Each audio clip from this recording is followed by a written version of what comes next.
You know what happened in Kogi State recently is something that got everybody talking.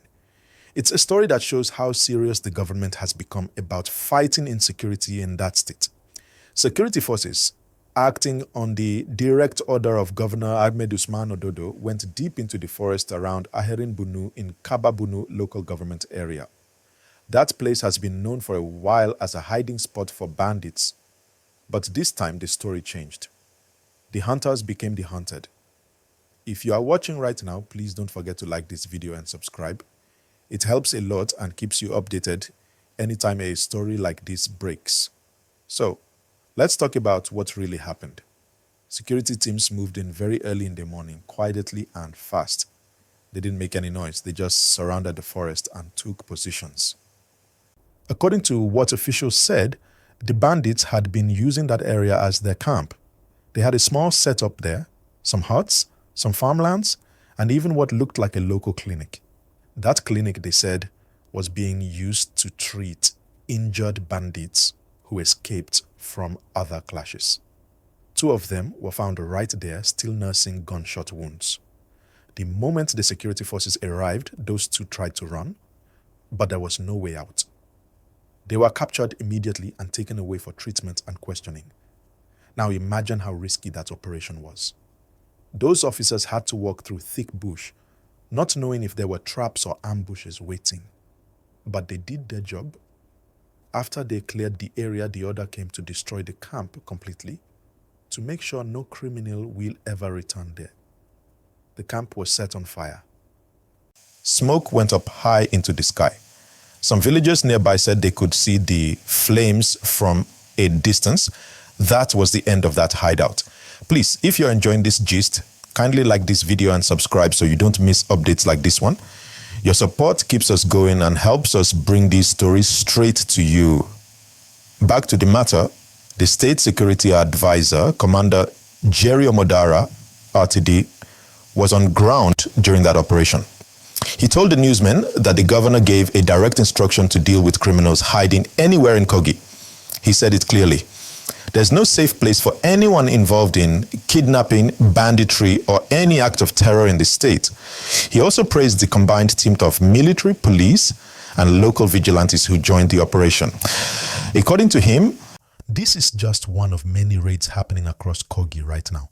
Now, people are talking about how this new governor, Ahmed Ododo, is trying to continue from where his predecessor stopped. Remember, Kogi had been relatively calm compared to some northern states, but once bandits started sneaking in from borders with Niger and Kaduna areas, the government had to act fast. So this operation is not just about Bandits. It's part of a larger plan to clean out all criminal camps across the forests of Kogi. Again, if you've not liked this video yet, please go ahead and click that like button. Subscribe too, because more updates will be coming on the same story as investigations continue. Now let's look at another angle. Some of the people in that community said they've been living in fear because those bandits used to pass through their farms, sometimes taking food and threatening anyone who refused. So when they saw the security forces come in that morning, many of them were relieved. One farmer said he finally feels he can go back to his farmland without looking over his shoulder. That's what security should mean. Peace of mind for ordinary people. The 2 suspects that were caught are still under investigation. They are said to be giving useful information about other members of their group and about the local people who might have been helping them with food or shelter.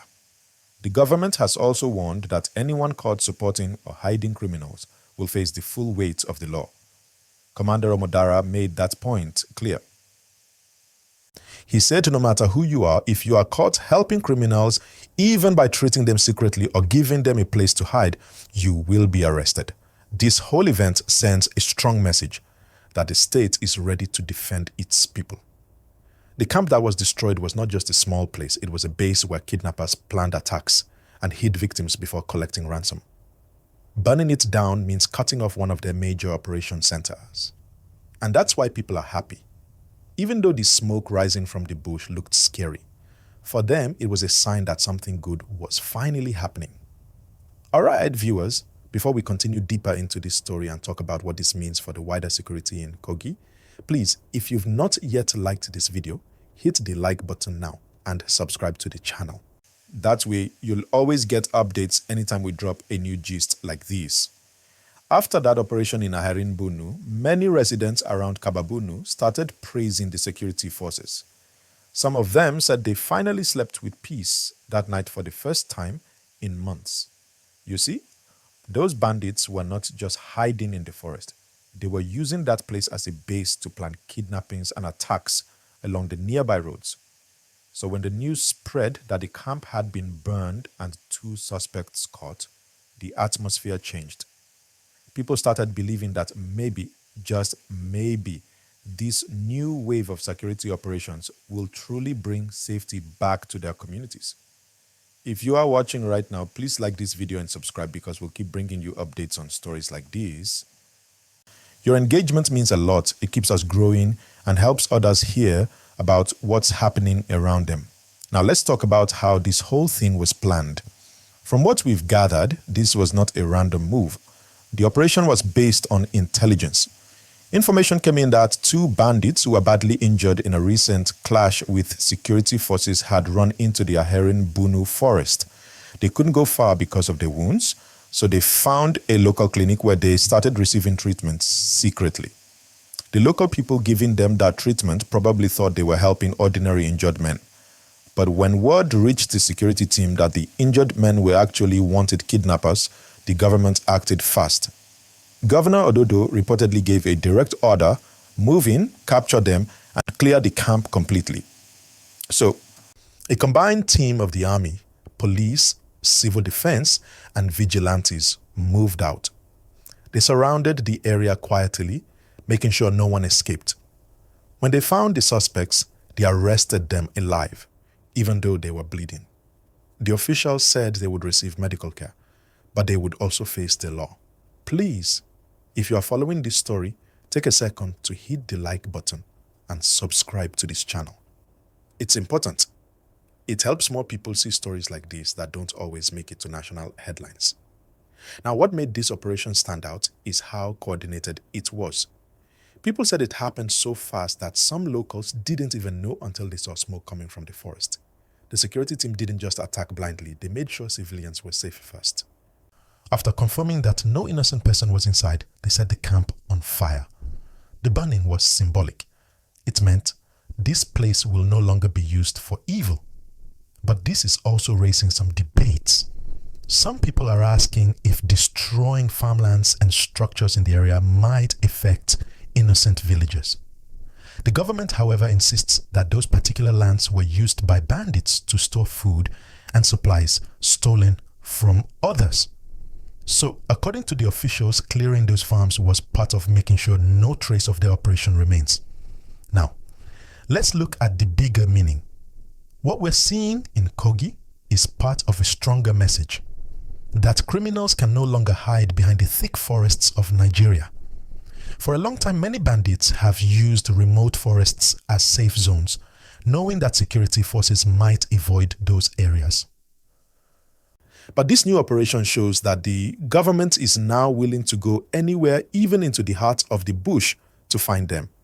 It's bold and it's risky, but it's what has to be done. Before we move further, please like this video and subscribe so you can keep getting real updates as we continue this gist. Now imagine being one of the residents of Kabba-Bunu that morning. You wake up and see military trucks and armed men moving into the forest. You hear gunshots echoing in the distance. Then later, you see fire and smoke. People said they were first afraid, but when they realized it was the security team flushing out bandits, they became calm. Many said it was like a new beginning for their community. Commander Jerry Omodara, the man leading the operation, also gave a strong statement afterward. He said, "This is just the beginning, that they're not stopping here." The state, he said, has mapped out all possible hideouts, every single spot where criminals might be hiding. They will go there one by one until there is no safe place left. That's a strong statement, and it gives hope to people who have been living in fear for too long. Now, I want to pause a bit and remind you again, if you've been enjoying this gist, kindly like this video and subscribe. When you do that, YouTube shows it to more people and we'll be able to share more real stories happening around us. Another thing that came up after this incident is how much support local communities have been giving to security forces. Some youth groups are now volunteering to help with information. They say they know their forests better than anyone else, and they want to help flush out anyone bringing danger to their homes. That's a good sign, because real security starts when the people and the government work together. Governor Ododo himself has also been praised for his quick response and courage. People say since he took office, he has been very active in working with security advisors and traditional rulers to restore peace. In his words, security is not just the job of soldiers, it's everybody's business. And from what we're seeing now, that approach is already bringing results. All right, viewers, if you are still with me and you like how we're breaking this gist down, please click the like button and subscribe now. We still have more to talk about, especially what this operation means for the coming months in Kogi State.